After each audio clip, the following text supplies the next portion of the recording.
Probando audios e interpretación. 1, 2, 3. 1, 2, 3. Probando. 1, 2, 3.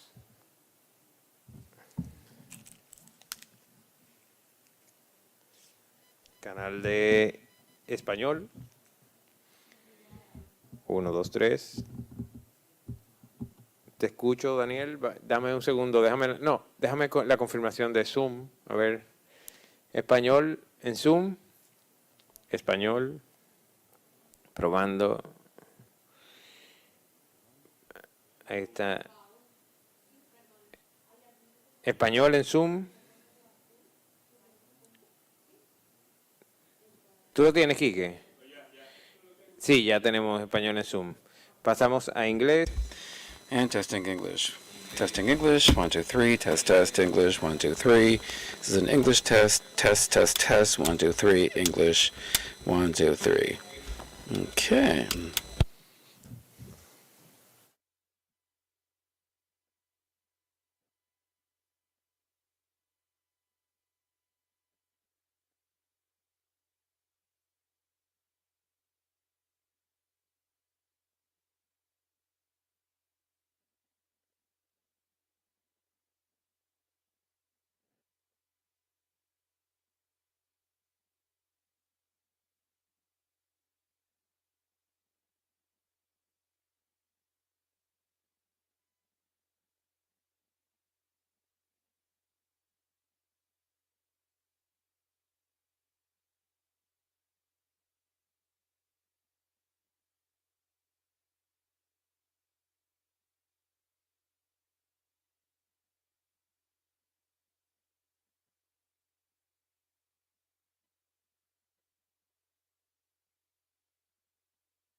Honduras and was requested by several organizations, and I know you're quite eager to begin.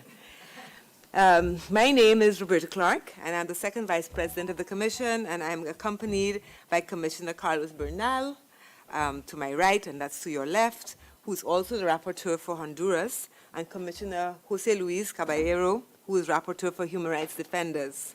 Also present at the hearing is the special rapporteur for freedom of expression, Pedro Vaca. So I want to begin with a cordial greeting to the state, to the representatives of civil societies, and we are also happy to have with us the representative of the Office of the High Commissioner for Human Rights in Honduras. So how are we going to spend our hour and a half together? I would like to explain the distribution of time. We start off with 20 minutes by civil society organizations, and when you start civil society, if you can just tell us who you are, and then you make your presentation for 20 minutes. The state will have an opportunity to speak for 20 minutes. The UN expert, our representative of the Office of the High Commissioner, has 7 minutes. And then the commissioners here at this table have 20 minutes to respond to what they've heard and to ask questions or to make comments generally. We return to further comments from civil society for 10 minutes. The state has an opportunity to respond again for 10 minutes, and then we close. We will be keeping time quite closely, and you will see on the screen there is a clock, and we ask you to pay attention to the clock so that I don't have to interrupt you at the end of your time. So with that, I would like to turn over to the civil society, who are all online, I believe. They're not in the room with us here in Washington, but you are in Honduras, and I would like to turn over to you to start your 20 minutes presentation.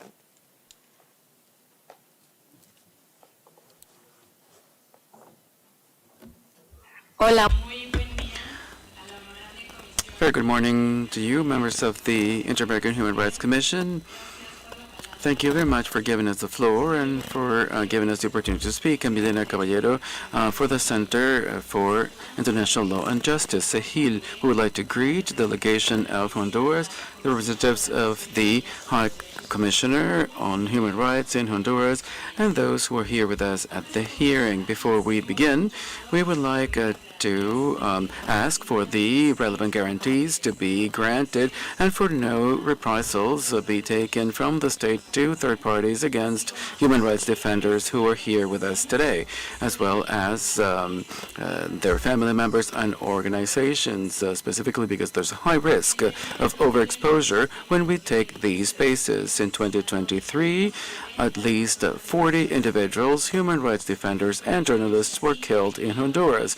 This was the 5th deadliest country in the world to exercise independent journalism, human rights, and combat impunity. Honduras does not provide the right conditions for the defense of human rights, and we have a number of patterns of criminalization, threats, and harassment against those who try to fight human rights violations by state actors and non-state actors. The levels of violence and impunity make human rights defenders and journalists to be at risk, at imminent risk at all times. We need to mitigate risk, and the state needs to meet its international obligations in connection with the protection of human rights defenders. I'm Nadia Mejia for the legal team on human rights. The Inter-American Human Rights Court recognized that Honduras is responsible for cases against human rights defenders and environmental defenders. We need to have institutions that protect systematic violence against human rights defenders in the country. The rulings against Honduras because of the killings of environmental defenders, Carlos Escalera, Carlos Luna, clearly establishes the lethal patterns of violence that we organizations document and that have gone unheard by the state of Honduras. In 2015, the National Protection System of Honduras was created under the law for the protection of journalists, social communicators, and justice operators, and human rights defenders.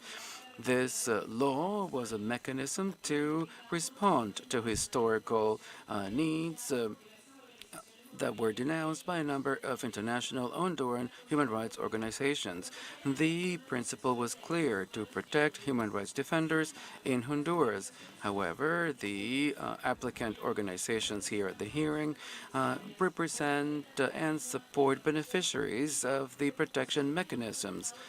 But we have documented a number of obstacles that prevent the correct operation of the mechanism, and of course we have seen negative impacts against the lives and rights of those that defend human rights in Honduras. We would like to tell the Commission about our concerns in connection with the operation of the protection mechanism and the negative impact related to the life and the integrity of those who protect human rights in Honduras. Good morning, members of the Commission, members of the State of Honduras present here today. My name is Walter Diaz.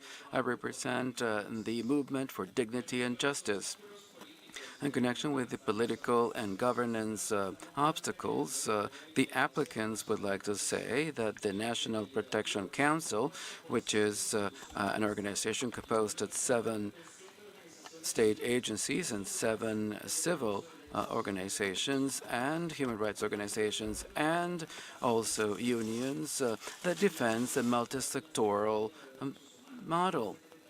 The Secretariat of Foreign Relations, the Department of Human Rights, the Judiciary, the Attorney General of the country, the Secretariat of Security Honduras, and the Secretariat of National Defense should be present and should participate in this National Protection Council. This council supervises and oversees and monitors the national protection system. However, we see that there is a lack of institutional co-responsibility. There is no decision-making representative from the state, and the lack of state representatives from the state of Honduras has a negative impact on the decision-making powers of the council, and this prevents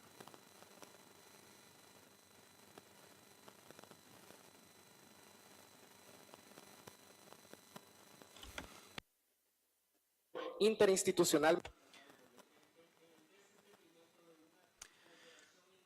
There is no interinstitutional cooperation, so we cannot move ahead with the work or make decisions in a substantive manner, transparency, and also responsibility. We see that there is a weak set of institutions with no or very little political backing from the government. There are financial and administrative obstacles. We have said once and again that the lack of functional and administrative autonomy of the protection system restricts its ability to make decisions in connection with disbursements, operational costs, management of personnel. The applicant organizations would like to say that the budget that is allocated for the functioning of the protection system has been historically insufficient to meet the obligations stemming from the law. We see an unpredictable financing system because this is not included in the national budget. It is only supplemented by other monies that are collected from other sources, so this does not allow us to have the right budget for the follow-up of protection measures. The technical committee has not met since October 2022, and it only started meeting in October 2023. And this, of course, meant that there were things that were lagging behind in connection with the protection plans. In February and August 2022, we saw a number of massive dismissals from people working for the mechanism. They only kept 1/3 of the staff that that was originally allocated to the mechanism. And this has meant that there has been too much work for them, and they haven't been able to address all the cases. This decision was made directly by the Secretariat of Human Rights, and this created a almost total standstill when it comes to the protection mechanisms. The users of the protection mechanisms have told us that the specialized units cannot conduct risk analysis that are opportune in the situations. And the measures in connection with infrastructure and public lighting have also suffered. There is a lack of budget, like I said, and this creates dissatisfaction from the users and the beneficiaries of the protection mechanism. As we have indicated, the financial model of the protection mechanism is unstable, inadequate, and unsustainable. It does not have enough resources to cover the demands of the system in the whole of the territory of Honduras. My name is Reynaldo Walaunas from the Tulupala tribe of Permeñin, and I am a beneficiary of protection measures. In connection with the operational obstacles, those who are the beneficiaries of protection measures see with concern the risk analyses that have been conducted. There is a lack of monitoring and implementation of the measures that were granted to us. That's practically non-existent. The methodologies to assess risk are far from what the protection law provides. They should assess the likelihood of the occurrence of an act of aggression or an act of danger against a human rights defender or a group or a community. And they shouldn't only be a track record of security actions. The protection mechanism does not have a comprehensive approach, and it does not have a differential analysis or a cross-sectional analysis. The proposals boil down to the presence of police, and they are generalized in nature.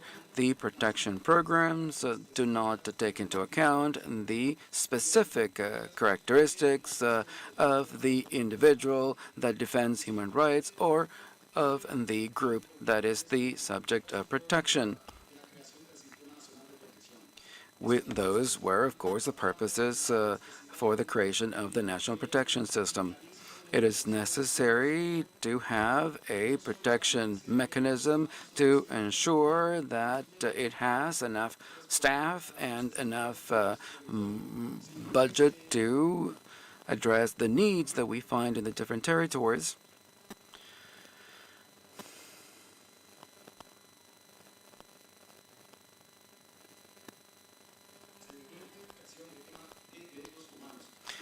But also, human rights need to be taken into account. The rights of indigenous peoples, Afro-Hondurans, and to have a better system to have a follow-up and analysis and granting of protection measures. We've seen that the protection mechanism staff members do not have enough resources. They do not have computers. They do not have mobile phones to directly contact the individuals who are at risk in the different territories of the country. The protection mechanism does not have the physical space that is appropriate. It does not have the appropriate conditions to conduct its work, and this compromises the confidentiality that is required in these cases.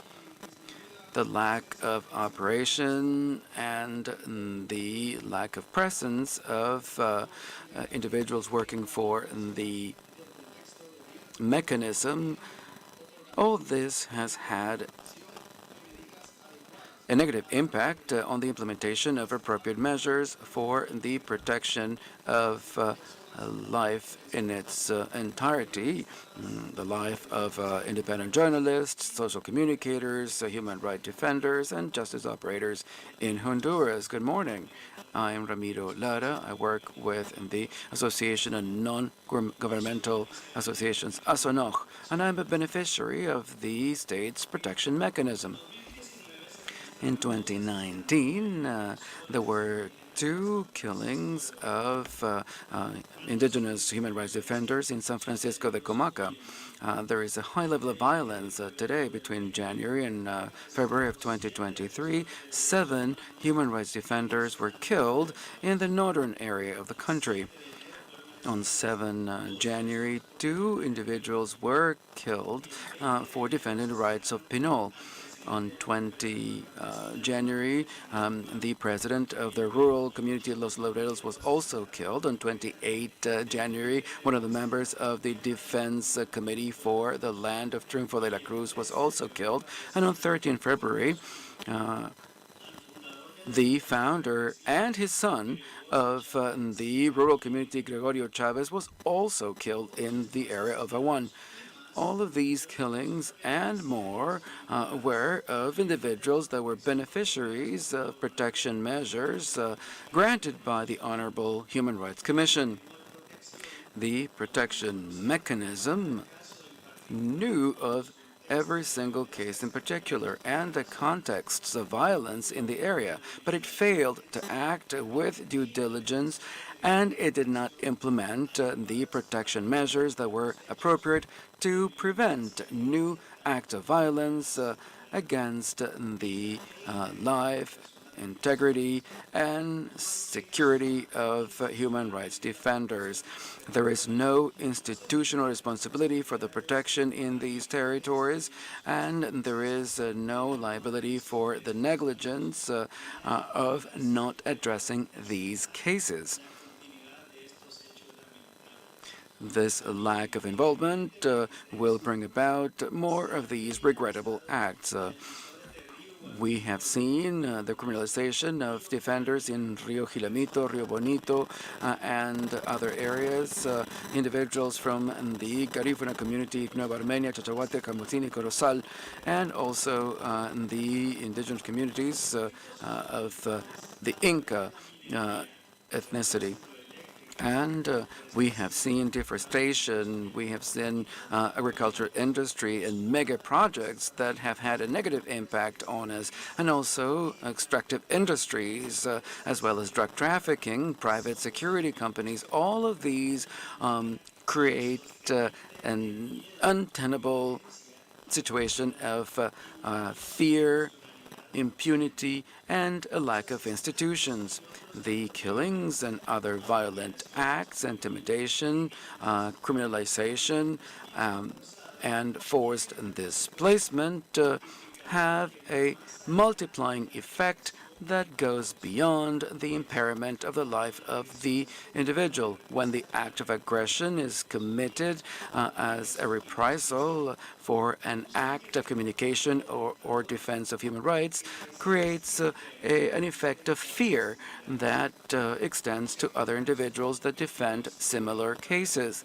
This is a historical time to build in a participatory and coordinated manner the strengthening of the protection mechanism, and to build it as the main guarantor for the protection of the right to defend human rights, as well as freedom of expression, and to combat impunity in Honduras. Good morning. My name is Juana Zuniga from the Municipal Committee for the Defense of Public and Common Property. I am the beneficiary of protection measures. In view of the foregoing, the applicant organizations ask the state of Honduras to first ensure the active participation of high-level representatives and with decision-making power from the Secretariat of Human Rights, from the Secretariat of Foreign Relations.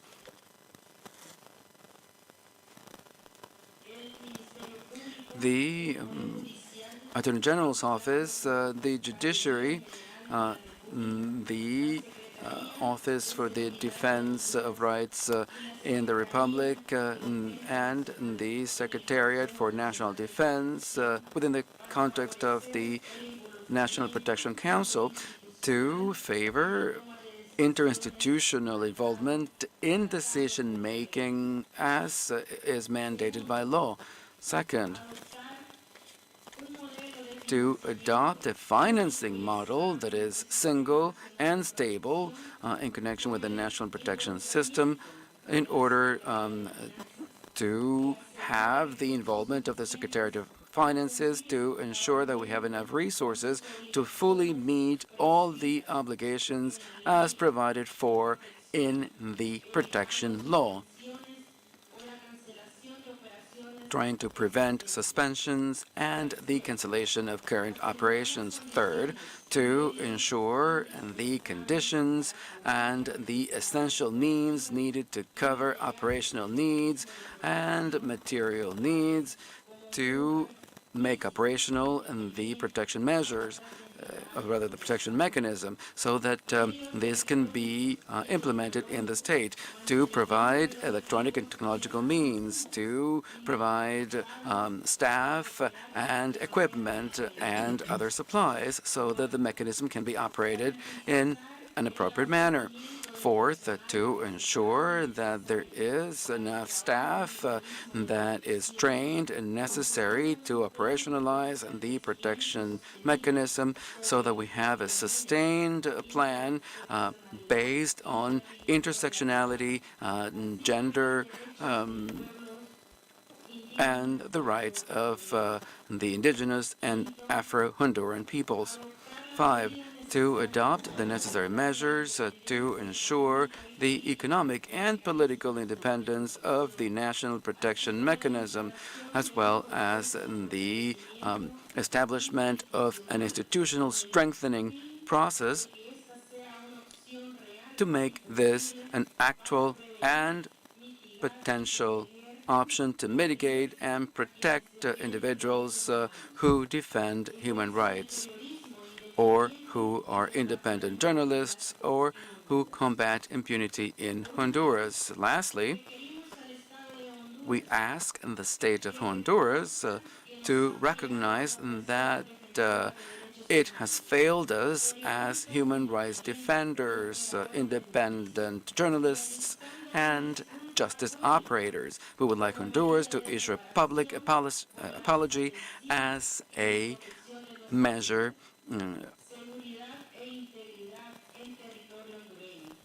to address the lack of involvement in our lives in the territory of Honduras. Internationally, we hope for change, and we're open to coordinate jointly the actions of human rights defenders and the national protection system, and we are willing to establish measures to immediately assess the risks that stem from our right to defend our human rights in Honduras. Thank you very much. Thank you very much, Representative Society and Human Rights Defenders, and you did keep to your time. And so with that, I would like to ask representatives of the state to make their presentations, and you too, sir, you have 20 minutes.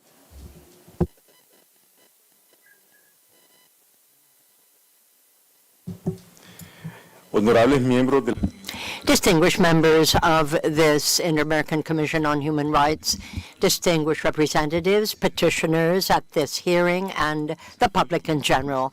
Greetings to you. I am Emilio Andrade Rodas, Under Attorney General of the state of Honduras. We are pleased to be here at this session of the Inter-American Commission, and particularly so at this hearing, which aims to focus on the national protection mechanism in my country. I have before me, as you can see, different members of the Attorney General's office and representatives of security and other ministries of state. Thank you very much indeed from all of us the protection that the law offers defenders of human rights, journalists, social communicators, and operators of justice is certainly in operation. Nonetheless, we do recognize that these professionals do operate per se in a context of great danger and peril. And we understand that they would seek to minimize that vulnerability, and so do we.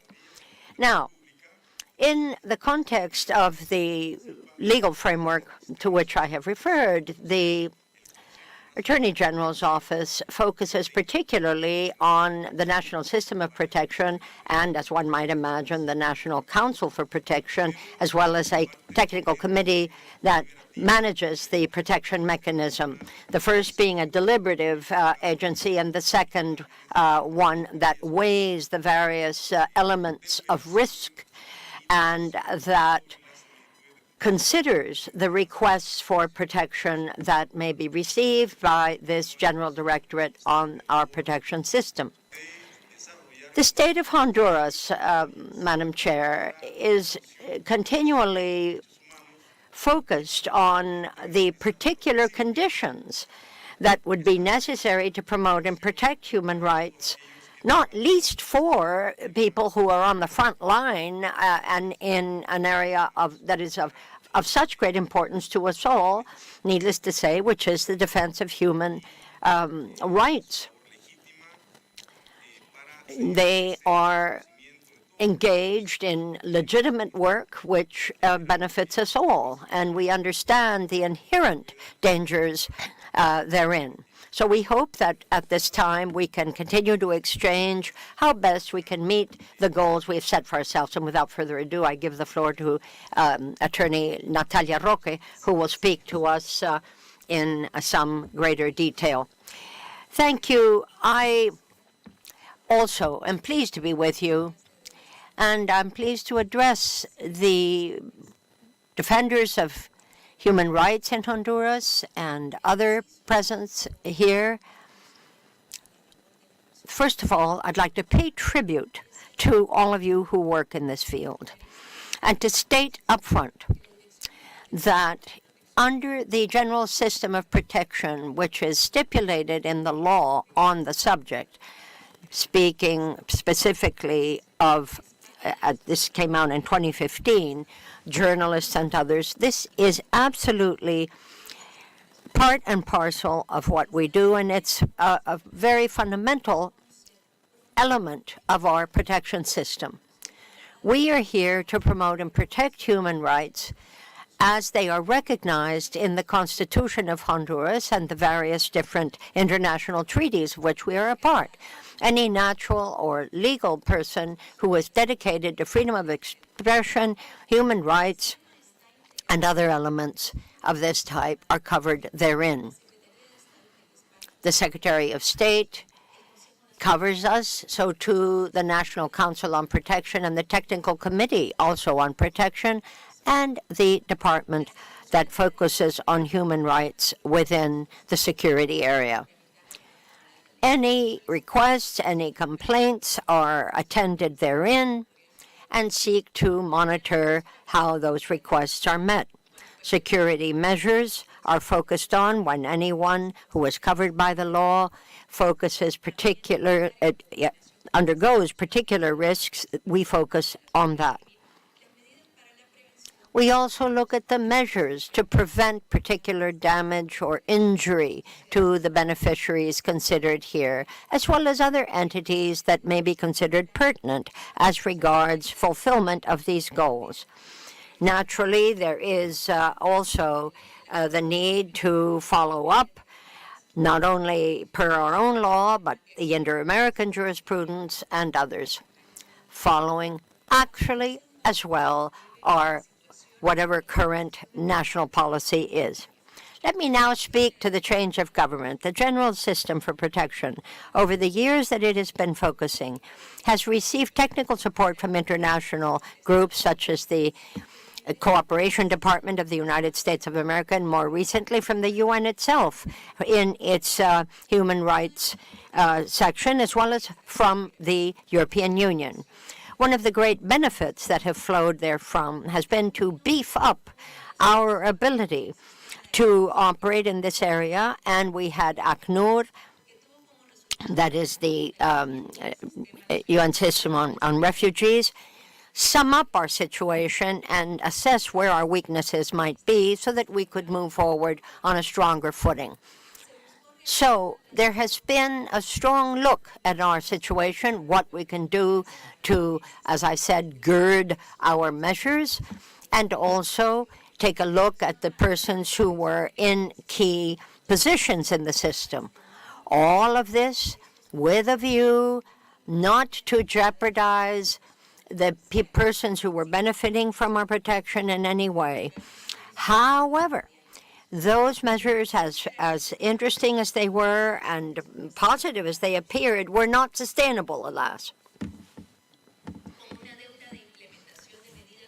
And there is what we might call a debt that, by the way, goes back to 2020 on the promises made, the intentions that were set forth because of lack of finance and other different difficulties, and they were simply dropped when there was a change of government, I'll be quite frank. There were nonetheless administrative measures to cover from the second semester of 2022 to pick up on the gaps that had been left. As the petitioners have spoken about, we sought to stabilize what they themselves rightly described as an untenable situation. And this goes to the single cashier's point of the state, which is now part and parcel of the general budget of the Republic. Furthermore, it was felt that beneficiaries very often had been prejudiced by lack of sufficient documentation. Why? Because the technical personnel who had been earmarked to their cases simply didn't have the qualifications to carry out that job. There were, therefore, any number of complaints that had been issued by the public, ill treatment, and a vast array of problems that, quite frankly, were lost in the shuffle. And it was clear to us that we needed to start from scratch, take another hard look at the personnel we had and who could do what, and try to do better as we moved on. Situation was grave. We saw that. And as a matter of fact, we started from scratch for that very reason, and brought in professionals from different disciplines, sometimes from actual organizations that were focused on human rights. For the first time, we have done analysis from multiple different angles. We have people that have worked in the press, specialists on diversity, on the territories. We called in emblematic cases to serve as references and measures that had been offered the population. But the National Council on Protection was also found to be lacking for a number of reasons. Civil society had, in fact, pointed this out, although there had been a difference of opinion along the way. And the long and the short of it is that the sessions of this National Commission were simply not held. There was no way to hold those sessions for about 6 months.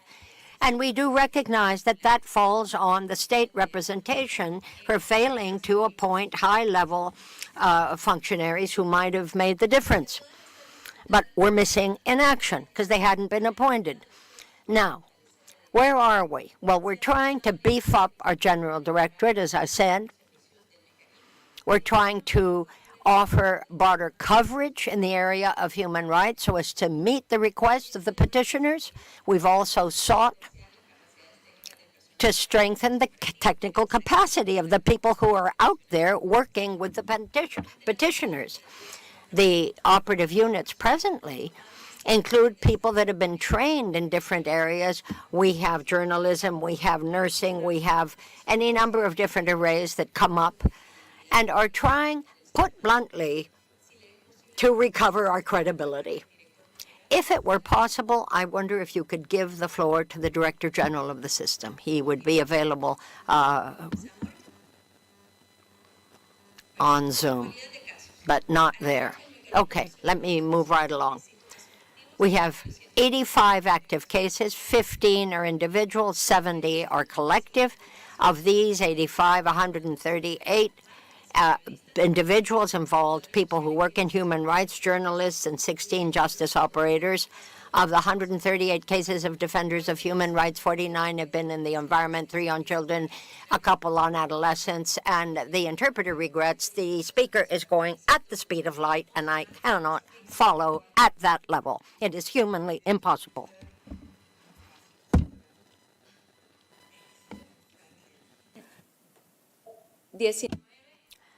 Thank you for so much, Chair. 19 from cultural patrimony, 9 from the rights of women, 3 on due process, others in justice, 11 in education, 11 on the rights to water, 13 on the rights to land, and also representatives like LGBTI++.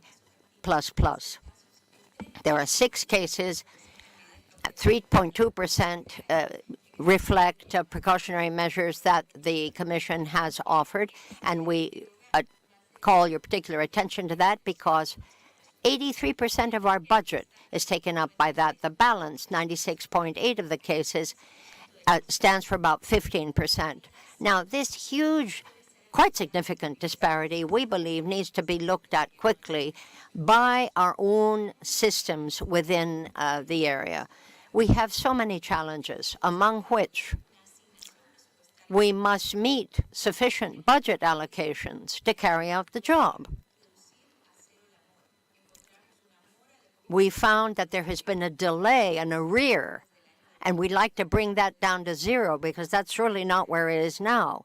And the level of arrears has now been reduced by 78 committees that were way delayed in their work. There are only 20 that are still behind schedule.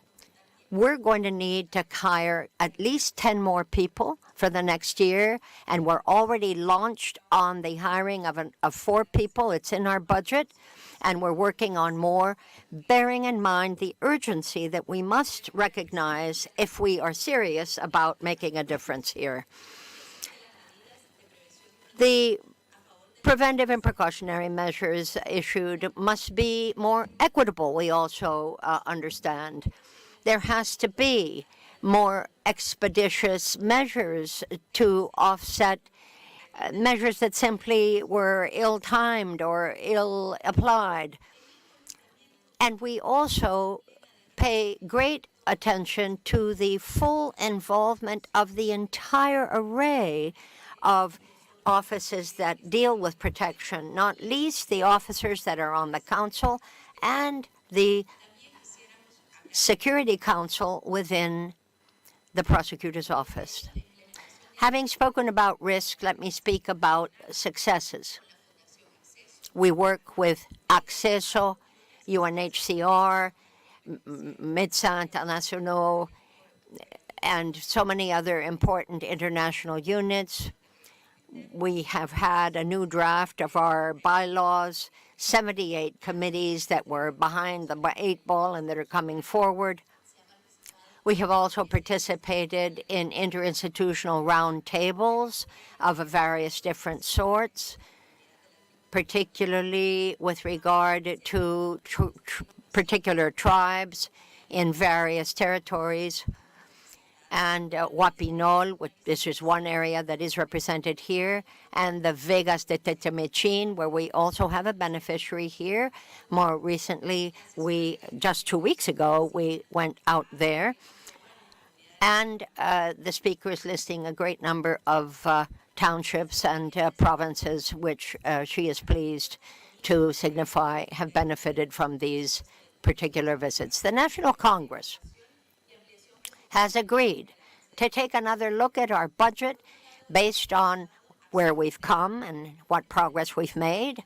But there are also the hirings of myself and a secretary who have worked in the southern area of Honduras and Zacatera. We were able to travel with the Vice Minister for Natural Resources and the Environment and another series of delegations that have been mentioned here.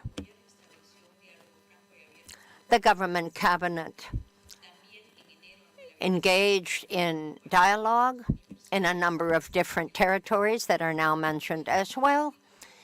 In one case, for symbolic reasons, but also, frankly, in order to serve as a dissuasion measures because of the accumulation of attacks and the hostile environment. Not long ago, I and the Human Rights Council of Honduras met with a special rapporteur to Ms. May Lord to review the issues that assail the defenders and what we could do about them. The Security Department agreed that these commitments that we had undertaken had to be met. Again, a number of different communities that are mentioned here in which members of the defenders were met. Back in April, we also launched, under the leadership of our chairmanship, a tripartite commission to create a commission in that area, Agual. Again, a number of different decrees mentioned for a different set of areas in the country. In June, another set of visits are mentioned to discuss the various respective situations, and we have also offered in situ follow-up in, again, another series of provinces and villages where the question of attacks against defenders were particularly focused upon. We have sought to stand by the defenders, whatever the issue being defended. I went to Copan not long ago to meet with Ramiro Lara and his families to see where some people had been relocated with a view to protect the lives of the individuals as a precautionary measure, and we have kept that defense up. All of this, I hope, speaks to a high level and wide-ranging commitment at the highest levels of government to the goals that bring us here. There is an administrative set of goals, of measures that have been set forth. It isn't just the abstract. It's down to what we're doing about it. And as this Honorable Commission well knows, and is well known by the defenders present here, we have numbers of times spoken out to urge other areas of state, the Security Department or Ministry, but also Justice, to strengthen their own intervention and make the protection of defenders something more than a hortatory statement. We recognize that as a state, we got a long way to go to fully defend the defenders, and that is why we have put to the National Commission a request for the Attorney General's office to step up and explain the lack of sufficient protection for the defenders. We have officially launched a better positioning of the investigation of the attacks on the lives of these defenders. We don't want them to be filed somewhere in a corner. Of course, we can't change things overnight, but please be certain that as I speak, there is not in any case a state policy that is focused against protectors. And Xiomara Castro, excellent President, believes fully in the respect and in defense of these defenders. Thank you so much for your attention. Thank you very much, Representative of the Office of the High Commissioner for Human Rights in Honduras to speak for 7 minutes. Do we have someone online? Yes. Honorables comisionados y comisionadas. Thank you very much, Madam Chair and everyone, your excellent representatives of the state. To all, greetings and my thanks for the trust that you have placed in me and the honor to be a part of your discussion this morning. The High Commission for the UN in Honduras. The speaker is breaking up. Not the speaker, but her sound. I'm so sorry. Comes and goes, but we'll do our best. Interpretarse como una renuncia explícita o implícita de los privilegios e inmunidades otorgados a las Naciones Unidas, según lo establecido en la Convención de 1946 sobre los privilegios. She's not listening, Chair. She's rattling along. She's not even listening to you. Uno de los países más peligrosos de la defensa de los derechos humanos. Así lo han reiterado diversos procedimientos especiales de Naciones Unidas en sus visitas recientes al país, como el relator especial sobre la promoción y protección de los derechos humanos en el contexto del cambio climático y la relatora especial sobre la libertad de opinión y de expresión en septiembre y octubre de este año, respectivamente. Aun a pesar de la emisión de la Ley de Protección para las y los defensores de derechos humanos, periodistas, comunicadores oficiales y operadores de justicia, que dio origen al Sistema Nacional de Protección en Well, that explains it. Okay. Continúan aumentando, como lo demuestran las cifras registradas por nuestra oficina, que dan cuenta del aumento de riesgo para las personas defensoras de derechos humanos y periodistas en el país. Del 1 de enero al 31 de octubre del año de este año, hemos registrado al menos 393 víctimas de ataques, de las cuales 283 son defensoras y 110 periodistas. De estas víctimas, el 57% estaban dedicadas a la defensa de la tierra, el territorio y el medio ambiente, el 14% a la defensa de los derechos de personas LGBTI, el 12% al periodismo en general. Las agresiones que se registran son con mayor frecuencia las amenazas, con un total de 90 víctimas, la intimidación, hostigamiento, con 69 víctimas, el desprestigio, la judicialización y los ataques digitales. Un dato no menos importante es que de esas 393 víctimas, 104 son personas indígenas afroleñas, lo que implica que el 26% de los ataques se realiza contra estos grupos específicos. Además, entre las víctimas, nuestra oficina ha documentado al menos 15 asesinatos de personas defensoras de derechos humanos en lo que va del año y una periodista. 12 de ellas estaban dedicadas a la defensa de la tierra, el territorio y el medio ambiente y 2 a la defensa de los derechos de las personas LGBTI. De ese total de 393 víctimas, la oficina ha podido conformar que al menos 140 de las agresiones, es decir, 1 de cada 3 de las personas, contaban con medidas de protección. Si bien es cierto que la mayoría de las agresiones no son cometidas presuntamente por agentes del Estado, sino por terceros, es importante destacar que la responsabilidad primaria de prevención, protección y garantía de derechos humanos corresponde al Estado de Honduras. Desde enero del año 2022, fecha en la que asumió la administración del gobierno actual, la oficina que represento ha podido constatar que existen esfuerzos por parte del Estado en abordar conflictos de larga data, sobre todo relacionados con la tierra y el territorio, que podrían resultar en un incremento de los ataques a las personas defensoras que defienden el medio ambiente y el territorio.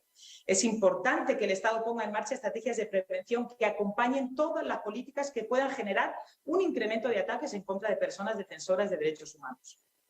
Honduras presenta una de las tasas de impunidad más altas de Latinoamérica, cerca del 90%. Si estas agresiones contra las personas defensoras y periodistas no son oportunas y rigurosamente investigadas y los agresores debidamente sancionados. Por el contrario, la alta impunidad alienta a que continúen estos ataques, ya que una de las formas más efectivas de prevención es la investigación, que además tiene un efecto en términos de garantías de no repetición. La oficina ha podido documentar además prácticas recurrentes de criminalización en el país tendientes al uso indebido del derecho penal como forma de disuadir y desalentar los movimientos sociales y la defensa de derechos humanos. Por ejemplo, la utilización de tipos penales que se utilizan relacionados con la tenencia de la tierra. También que las acusaciones son principalmente promovidas por actores empresariales y particulares.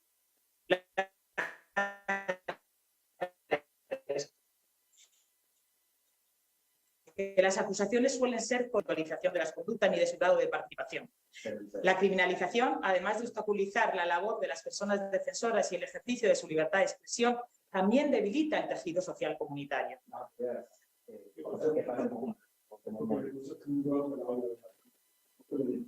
¿Y dónde me quedaría? Me estoy diciendo que vaya más despacio, que no puedo ir más despacio y el teleprompter va más rápido. I have to read to the speed of the teleprompter, she says. ¿Empezar? Do I have to start again? No, you don't have to start again. Just you can complete, but maybe more slowly.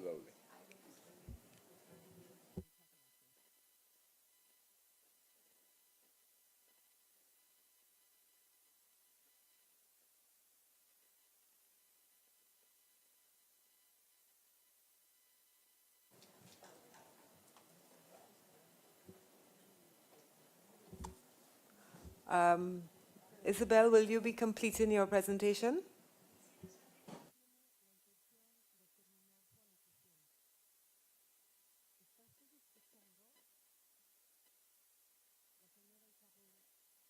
Okay, I think that we may be having some technical difficulties.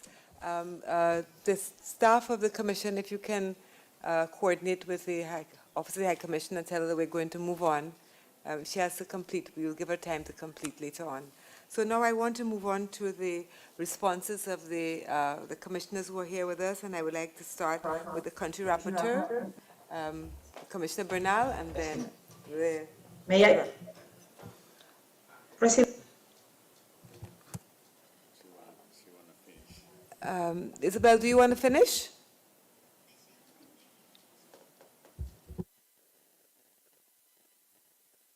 So we're not hearing you because you're muted.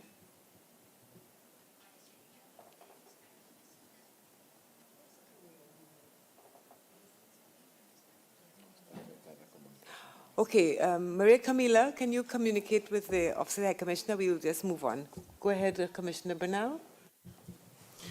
Bueno, muchísimas gracias por...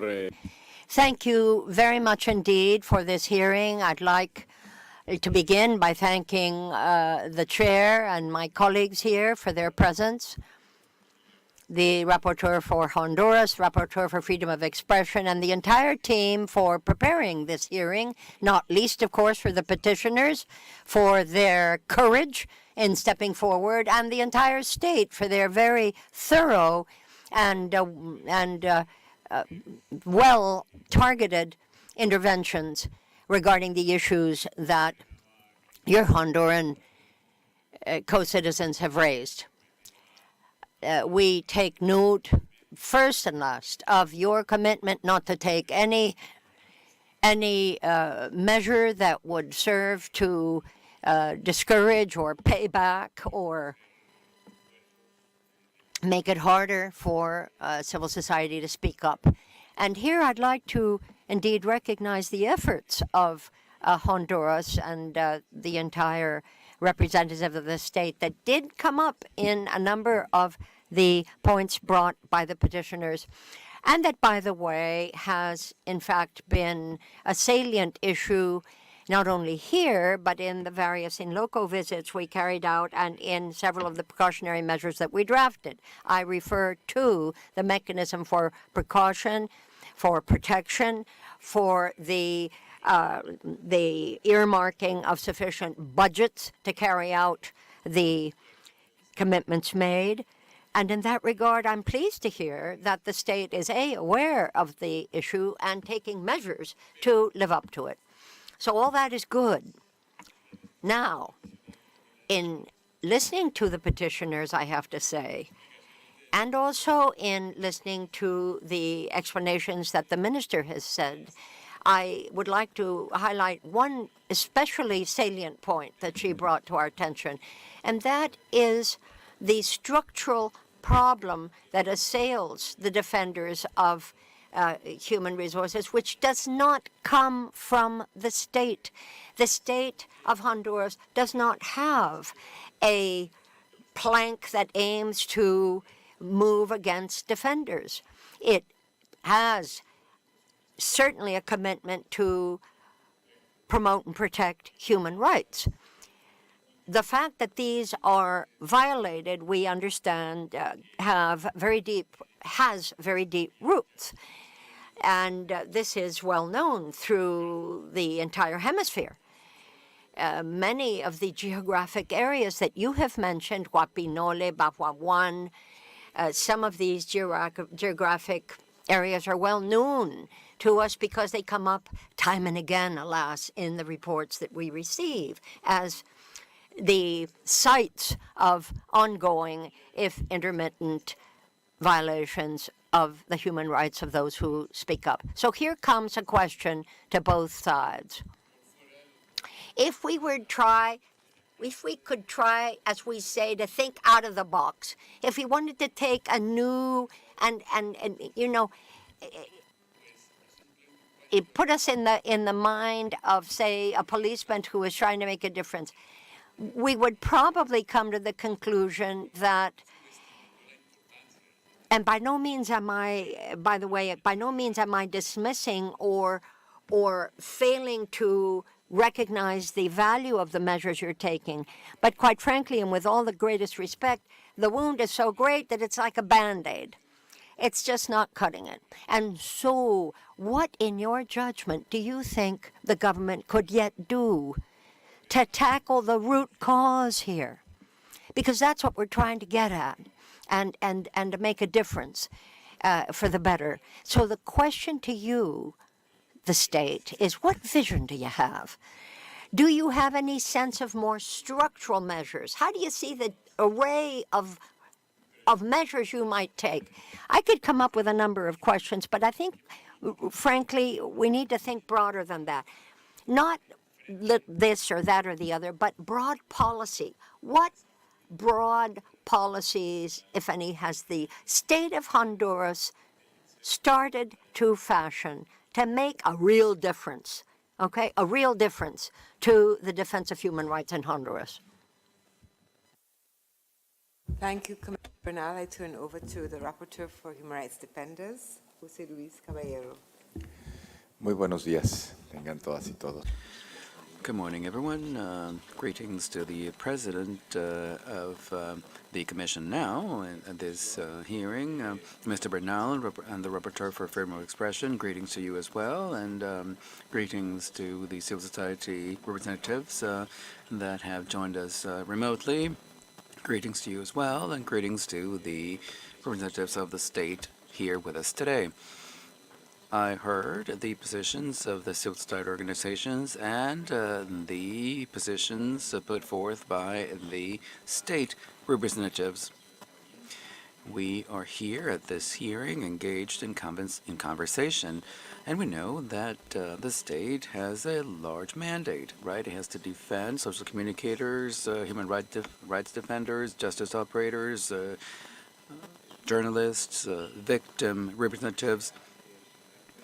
And I would like to put to you three different considerations, specifically geared towards the state. This in keeping with what the representative of the High Commissioner said. Unfortunately, her presentation was cut off, but she was able to share with us some things that were striking to us. The first thing I wanted to talk about is budget. I'm concerned about budget issues because we see this very clearly in many other areas of the region. Without a robust and a clear budget, a budget that is progressive, then the purposes that are set cannot be met. So they said, civil society organizations said that the budget needed to be actual and real to provide defense mechanisms for the defense of human rights defenders. So it said that there was a single allocation of the budget. Are we going to have a robust and real budget to address these issues? When we have trusts in our regions and when we have specifically budgets approved by Congress, we know that the legislative branch is a very strong branch when it comes to the defense of rights. But these budgets can just be a label with no action taken whatsoever. So what's going on with the money there? Secondly, I also wanted to underscore the issue of gender and ethnic and racial matters. Civil society also spoke about that, and the state said that there were some groups of individuals that were included in the mechanism. Of course, we want more women to be included, and you said that they were Afro-descendants, LGBTI persons. That's all very good, but we need to set the tone of each case when we're dealing with communicators who are women or human rights defenders who are women, for example. What is the gender mainstreaming action that you have taken? What are the actions you have taken in connection with indigenous peoples, Afro-descendants, and other minorities? Also, the human rights representative from the High Commissioner talked about the criminal side of things. It was said that criminal law is used to dissuade human rights defenders. Are you trying to disincentivize journalists? Are you using criminal law to perhaps prevent actions from communicators and human rights defenders? Thank you, Madam President. That's it for me. Thank you very much. I want to join my fellow commissioners, in appreciating the participation of civil society, human rights defenders, and also of the state, which you've sent a big representation to the Commission, and you're here with us today, so we really do want to appreciate that. Of course, human rights defenders do work at great personal risk and requires a lot of courage. They are often confronting threats and actual violence by non-state actors, powerful non-state actors, as well as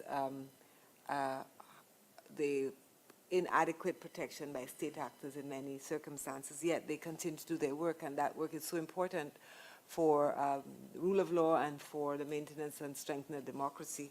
When human rights defenders are undermining their work, I think we're undermining the stability of society very generally. I also really want to appreciate the state's representation here today and your forthright approach to the subject matter.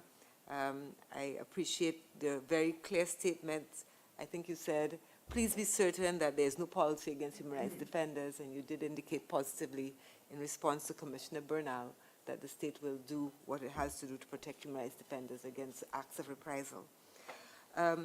Both the representatives of the state as well as the human rights defenders here spoke about the institutional weaknesses, so there was a lot of shared perspective on institutional weaknesses, and those weaknesses have to do with resourcing, inadequately trained staff, maybe absence of reach of the protection mechanisms, but also, and all of that has undermined credibility.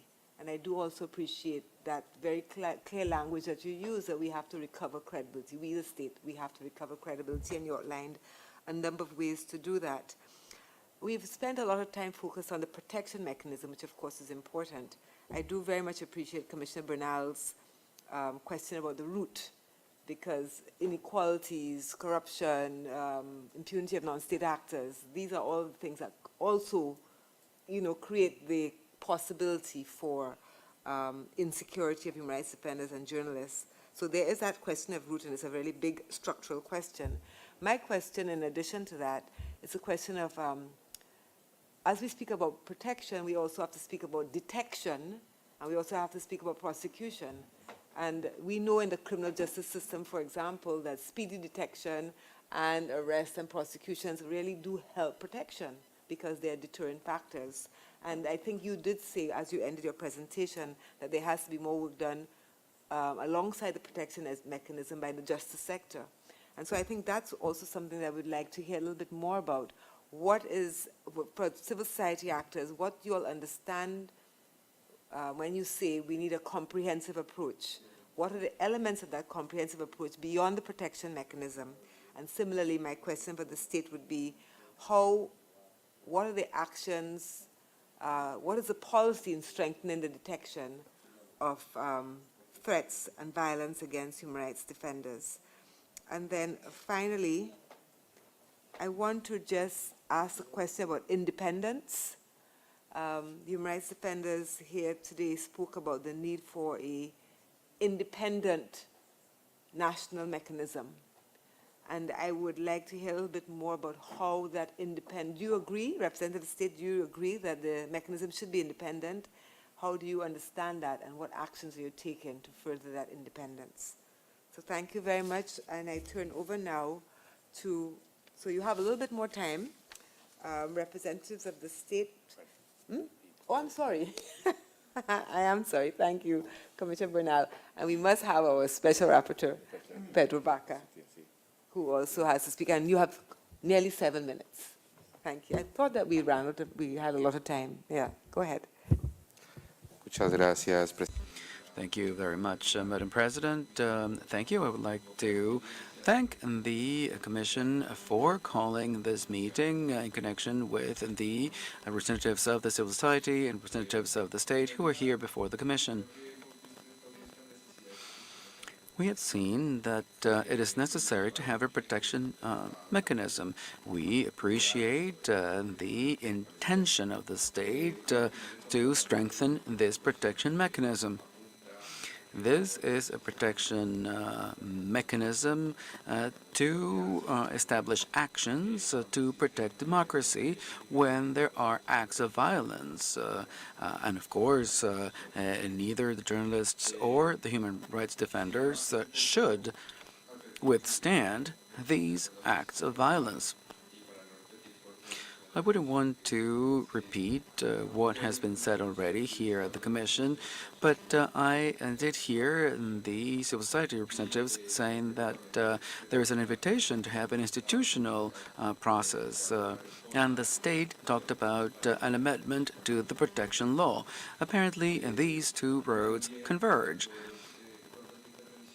We heard from both parties and that the financial side of things is something that jumps out to us, and there are some disagreements, it appears, as to how the budgets are being allocated. Now, I wanted to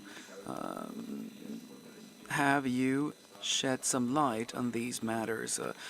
What is this strengthening and what is this amendment of the protection law?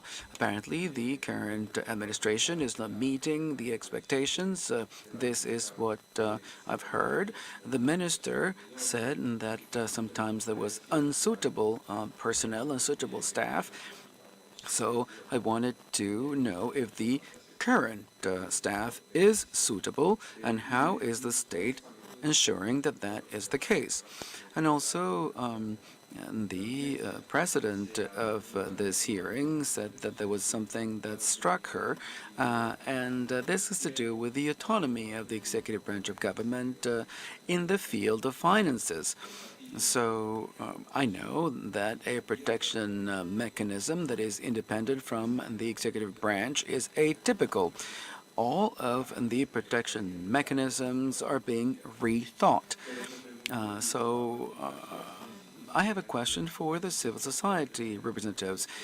Perhaps some of the decisions made by the people that are involved in the protection mechanism, if they are politically motivated.